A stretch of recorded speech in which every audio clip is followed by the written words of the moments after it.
And I find that this course is so good because it really prepares us before we can go into the mission field. Each classes, the Lord was speaking to my heart. This has really opened up my heart.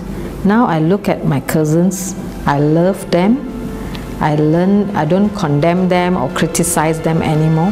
One of the highlights for me from attending the Worldwide Mission Perspective course is to get first-hand experience, to hear from the missionaries themselves as to their own personal experience and what they go out, what they experience in the mission field.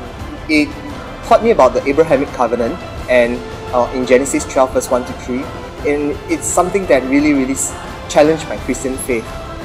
Prior to attending this course, I was always afraid of attending any mission trips because of the lesser amenities with no toilets or whatnot. But well, after the class I was challenged and inspired to at least go for one trip.